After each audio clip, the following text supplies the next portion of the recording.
Bollettino della vittoria.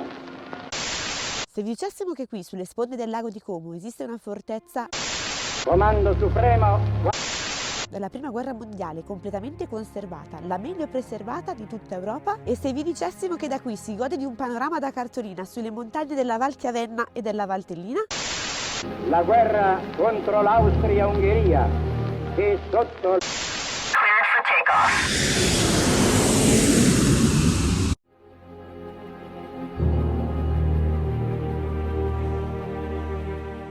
Oggi vi portiamo alla scoperta del forte di Montecchio Nord, una fortezza completamente scavata nella roccia. Ci troviamo a Colico, all'estremità nord della provincia di Lecco, in un luogo che ci riporterà indietro di oltre 100 anni, all'epoca in cui l'Italia si stava preparando per un possibile imminente attacco.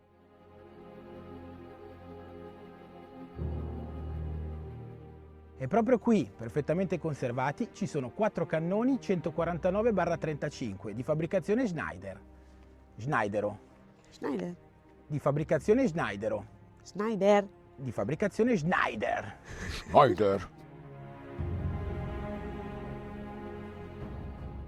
All'epoca avevano una gittata di 14 km, praticamente potevano colpire un bersaglio al di là del lago di Como. E lo spettacolo che si ha sopra il tetto del forte di Montecchio è davvero unico, un panorama a 360 gradi. Da un lato il lago di Como e la riserva naturale del Pian di Spagna, dall'altro le spettacolari montagne della Val Chiavenna e della Valtellina.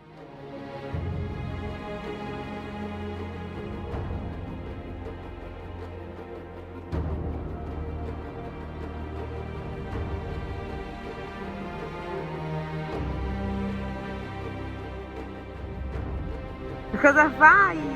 Ah, che è il contrario, eh? Tu pensa ai poveri soldati che si dovevano preparare ad attendere un eventuale attacco che poi in realtà non è mai avvenuto. Pensa magari anche con delle condizioni che non erano proprio del tutto favorevoli. Entriamo nella storia.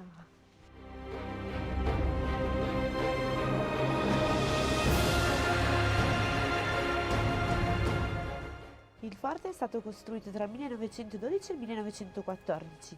Lo scopo? Difendere l'Italia da un possibile attacco proveniente dal fronte svizzero dalle forze nemiche di Germania, Austria e Ungheria.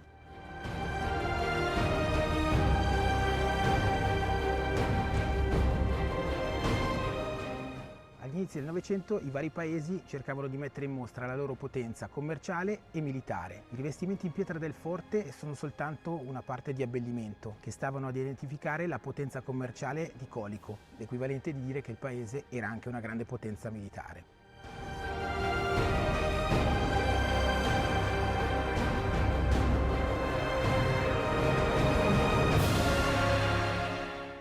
Adesso vi racconto un segreto, cari amici del canale. Sapete l'espressione non rompere le scatole? Deriva proprio da questi luoghi. In particolare, nella scatoletta qui sotto, quando l'ufficiale di trincea stava per dare l'ordine d'attacco, iniziava a dire rompete le scatole. I soldati rompevano le scatole contenenti le munizioni e da lì partiva tutto il rebelot. Giusto per specificare, i generali italiani durante la prima guerra mondiale raramente andavano in trincea. Rimanevano dietro le quinte. Pare proprio, per far capire la divisione che c'era fra gli alti ufficiali italiani e le truppe in trincea, che durante l'offensiva tedesca di Caporetto i tedeschi avevano iniziato il bombardamento d'artiglieria dalla notte del giorno prima. Per il pomeriggio avevano fondamentalmente sfondato la prima linea italiana e la sera del giorno stesso gli alti ufficiali italiani del comando a Udine, che era, se ricordo bene, circa 30 km dietro il fronte, ancora si chiedevano come mai non gli arrivavano notizie dal fronte. E tant'è che ci sono alcuni aneddoti di alcuni ufficiali italiani che nell'atto di andare a mensa per la cena, prima era tutto tranquillo, ritornando dalla mensa hanno trovato i loro colleghi intenti a darsi a manifestazioni di panico perché avevano scoperto che stavano arrivando i tedeschi. Appena entrati nel forte ci troviamo subito immersi nella storia. La biglietteria, ospitata in una sala espositiva, raccoglie i reperti originali rinvenuti proprio qui. Bombe a mano, portacartucce e maschere antigas, oggetti che raccontano storie di guerra e di soldati. È impressionante pensare che tutto questo sia stato usato davvero, che sia stato testimone di un'epoca così lontana ma ancora viva in questo luogo. E questo è solo l'inizio della visita. Entriamo nella sala comando, il cuore strategico del forte. Qui si pianificavano le operazioni di difesa. L'immensa carta geografica sulla parete, tracciata alla fine degli anni 30, rappresenta la provincia di Sondrio, l'area che questo contingente aveva sotto controllo. E proprio accanto troviamo l'infermeria, un ambiente particolare per un motivo. Qui c'era l'acqua corrente, non era scontato all'epoca, ma era fondamentale per garantire la cura ai soldati feriti. 1,59, no, 1,59, dai. No, questo cos'era? 1,60? Questo qua. Ah, guardale qua. 1,59, posso essere arruolata anche. Vuoi essere arruolata, Bea? E sulla parete vediamo ancora le tacche di misura per reclutare soldati, ridotte a 1,50 m. E sapete perché? Perché il re Vittorio Emanuele III, il re soldato, era alto solo 1,53 m.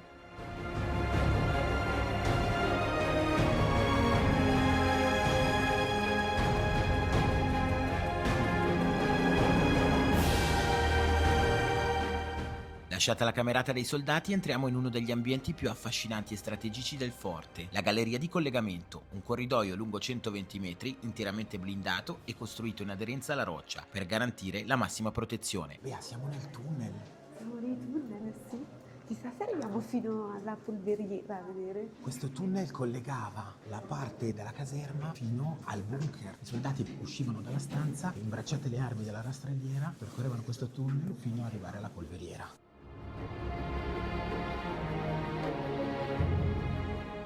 Lungo il percorso sono presenti feritoie munite di scudi pensate per la difesa ravvicinata in caso di attacco.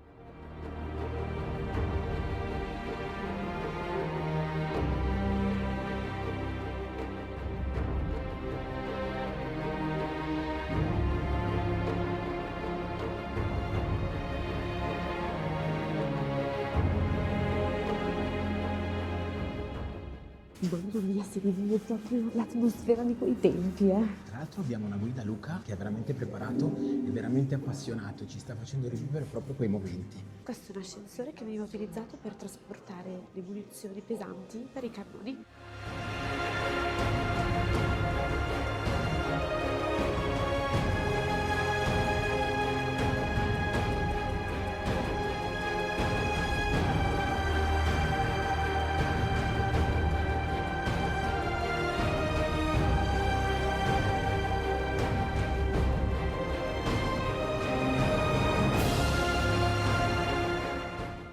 Stiamo entrando nella cupola del cannone.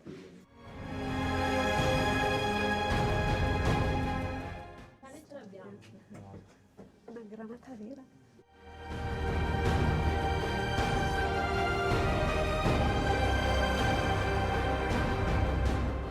Eccoci finalmente nel cuore del forte, la torre di combattimento. Siamo circondati da acciaio e ingranaggi perfettamente conservati ed è impossibile non immaginare cosa si provava in questo ambiente durante un'operazione reale. Nei panni degli artiglieri dell'epoca riviviamo passo dopo passo tutte le fasi di un colpo di cannone: caricamento, puntamento e fuoco! Un'occasione unica per capire davvero cosa significava essere un artigliere ai tempi della Prima Guerra Mondiale. Ed eccoci arrivati al pezzo forte. Qui, circondati dai 4 enormi cannoni originali, possiamo ammirare la vista strategica a 360 gradi, proprio come la vedevano i soldati 100 anni fa. Un mix perfetto tra storia e spettacolo della natura.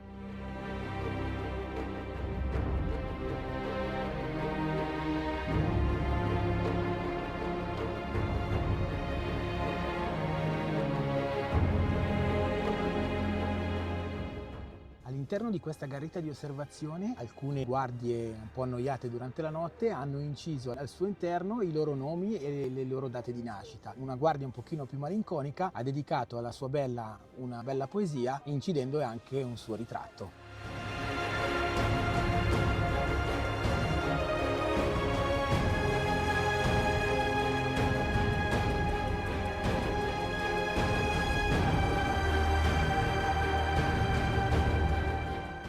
Questa è stata un'esperienza incredibile, un viaggio nel tempo che consigliamo a tutti. Se siete appassionati di storia, panorami mozzafiato e fortezze epiche, il forte è sicuramente una tappa imperdibile. Il video di oggi termina qui, vi ringraziamo per aver visto il video fino qua, fateci sapere qui sotto nei commenti se il video vi è piaciuto e da una delle 6 stelle del lago di Como vi ricordiamo di mettere mi piace al video, iscrivetevi al canale, seguirci sui nostri canali social e naturalmente stare collegati per non perdervi le nostre prossime avventure. Ciao!